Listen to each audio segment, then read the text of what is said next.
Ini dalilnya semua kita sudah tahu tentunya, surah Al-Asr. Nah, ini semua insya Allah umat Islam hafal karena pendeknya surah ini ya. 3 ayat, surah nomor 103. A'udzu billahi minasyaitonir rajim. Wal 'asr, demi masa waktu yang kalian lalui di dunia. Innal insana lafi khusr. Semua manusia pasti melalui kerugian. Illa alladzina amanu wa amilus shalihat. Kecuali orang yang beriman dan beramal saleh. Itu tidak akan melalui kerugian. Allah akan berikan dia jalan keluar dari masalahnya. Dan kalaupun sampai ada sesuatu masalah atau program atau proyek dia tidak dapat, berarti baik buat dia. Pasti itu, tidak mungkin tidak. Allah selamatkan dia. Wa tawasaw bil haqqi wa tawasaw bis sabr. Maka saling mewasiatkanlah kebaikan ini dan kebenaran ini, dan saling mewasiatkanlah agar sabar selama hidup di dunia, karena kalian akan menuju ke akhirat. Saya kasih contoh teman-teman, ada satu doktor ngajar di Ummul Qura, Dr. Muhammad, semoga Allah jaga beliau. Saya pernah mendengarkan salah satu kaset ceramahnya luar biasa gitu. Dia kasih contoh, dia bilang ada seseorang, jazakallah khair, ada seseorang di Saudi, teman dia, salehnya luar biasa ibadahnya. Dia bilang, sholat malamnya gak kehilangan, sholat 5 waktu selalu on time, selalu menjaga istiqomah di jalan Allah, halal-halal, haram-haram. Satu waktu dia lamar seorang wanita dan diterima lamarannya. Pada saat sudah mau menikah, gitu kan, kurang lebih ditentukan jadwal, kalau saya tidak salah itu 3 bulan dari waktu itu akan menikah. 2 bulan atau 1 bulan sebelum pernikahan, tiba-tiba perempuan ini batalin pernikahan. Tiba-tiba batal pernikahan, nggak jadi nikah. Laki-laki ini bertanya kepada calon mertuanya, ada apa? Saya juga nggak tahu. Ditanya perempuan ini oleh orang tuanya, kenapa nak? Malu keluarga? Enggak, pokoknya saya nggak mau nikah sama laki-laki ini. Bersikeras si perempuan tidak mau nikah. Kata Dr. Muhammad, dia bilang, saya setiap kali ketemu sama teman saya ini, teman saya selalu berdoa. Saya dengar doanya, ya Allah kembalikan wanita ini pada saya suka sama dia. Luar biasa merengeknya sama Allah, gitu kan.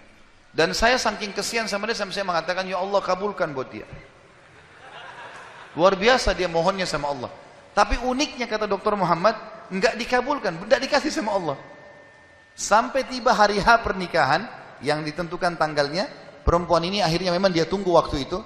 Ada laki-laki lain lamar, diterima sama dia. Diterima pada saat itu. Diterima lamaran laki-laki baru. Waktu sudah menikah sama laki-laki itu, si orang soleh ini, temannya Dr. Muhammad, berhenti berdoa. Ya selesai, jadi istrinya orang, nggak boleh kita doa lagi kan. Maka Dr. Muhammad mengatakan, saya justru bertanya-tanya pada saat itu, di mana bentuk kasih sayangnya Allah kepada teman saya? Dia sudah soleh, janji Allah baik, mestinya dia dapat yang dia mau. Kenapa di sini luput? Nah ini yang saya bilang di poin ke-11, Allah selamatkan dari kerugian dan bahaya.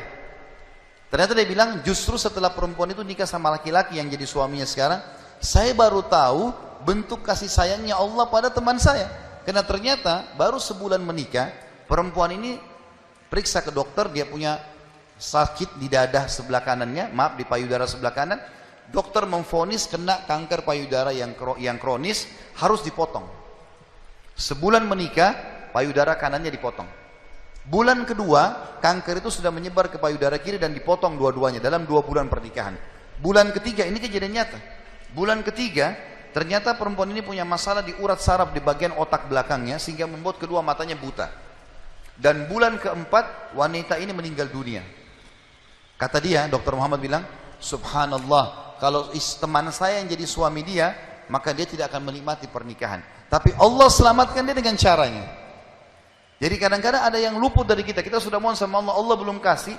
Kalau Allah tidak kasih, teman-teman, yakin itu baik buat kita. Jangan sangka buruk sama Allah.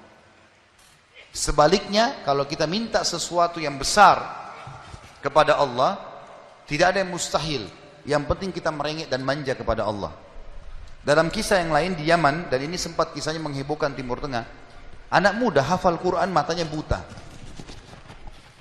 Anak ini dari kecil tidak pernah sekolah, dia ditinggal di rumah, tapi orang tuanya panggilkan guru ngaji, dia hafal Quran. Satu waktu umurnya waktu mencapai sekitar 25 tahun, dia berpikir untuk menikah, punya perasaan fitrah manusia, walaupun dia tidak melihat dia ingin menikah. Setiap kali dia bicara sama ayahnya masalah pernikahan, ayahnya bilang, nak siapa yang mau menikah sama kamu? Nggak ada kerjaan, matamu buta gitu kan. Kalau misalnya ada orang yang simpatik, baru kita bukain pintu itu. Anaknya selalu merasa terpukul. Apa yang terjadi? Dia berdoa sama Allah. Dalam kisah ini dikatakan, dia cerita tentang dirinya, dia bilang, saya berdoa selama sebulan. Sebulan penuh berdoa. Mohon-mohon sama Allah.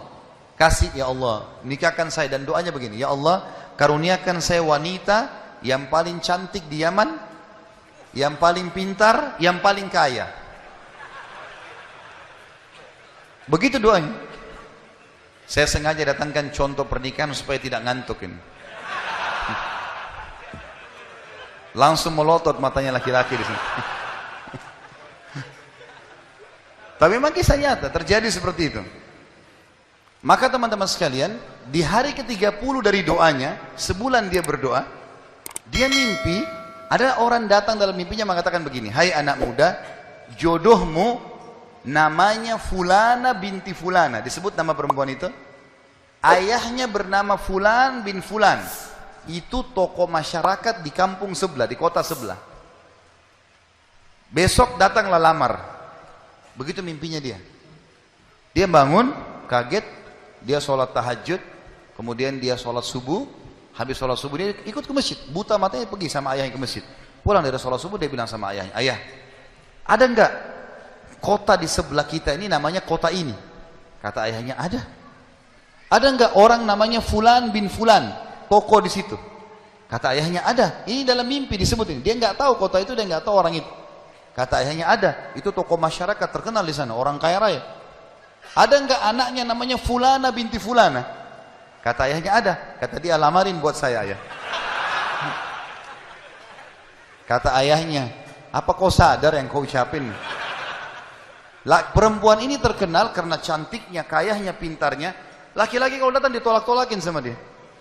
Kamu gak ada sekolah, buta mata, kita juga orang pas-pasan. Dia bilang, ayah saya mimpi begini. Dari mana saya tahu nama kota itu? Saya nggak pernah tahu. Dari mana saya tahu namanya, nama anaknya? Ini mimpi, suruh saya lamar hari ini. Ayah bilang, baiklah kalau gitu. Kita coba, tapi pertaruhkan nama keluarga ini. Bisa diterima, bisa ditolak. Dia bilang, pergilah ke sana. Disambut, diterima oleh orang itu. Subhanallah, ini kisah nyata ya, menghebohkan Timur Tengah kisah ini. Luar biasa. Maka pada saat itu masuk ke dalam rumah, disambut dan segala macam. Tuan rumahnya tanya, iya ada keperluan apa? Dia bilang, ini anak saya buta matanya tapi hafal Quran, disebutkanlah kebaikan-kebaikannya. Entah kenapa dia minta melamar anak anda karena dia mimpi semalam. Anehnya si calon ayahnya si perempuan ini langsung bilang, saya terima lamarannya. Tiba-tiba kisah nyata begitu. Yang ayahnya si laki-laki bilang, kenapa anda spontan terima? Dia bilang, karena saya juga mimpi tadi malam.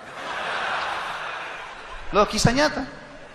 Dia bilang, saya juga mimpi tadi malam, kalau hari ini akan datang anak mantu saya, namanya nama anakmu ini. Cirinya dia. Matanya buta, hafal Quran, dari kampung sebelah kota kamu. Begitu mimpinya, luar biasa nih. Maka dia bilang, ayahnya bilang, tapi saya tidak tahu.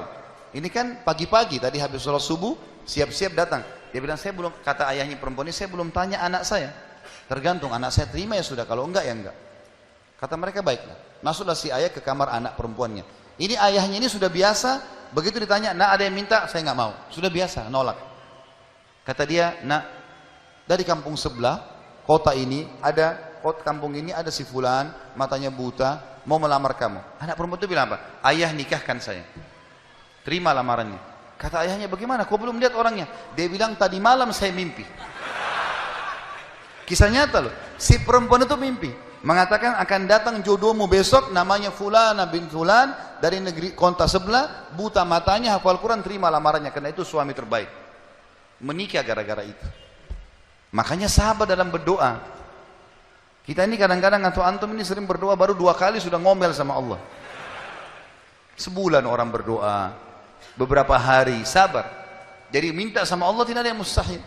Gitu kan? Satu sisi yang lain, kalau kita sudah minta Allah belum kasih, berarti bukan Allah benci sama kita, justru Allah mau selamatkan kita, sebagaimana kisah tadi wanita yang buta itu. Ini namanya contoh orang selamat dari kerugian. Allah selamatkan dengan caranya. Masuk dalam semua lini teman-teman ya, proyek yang kita dapatkan dan semuanya ini termasuk kebaikan.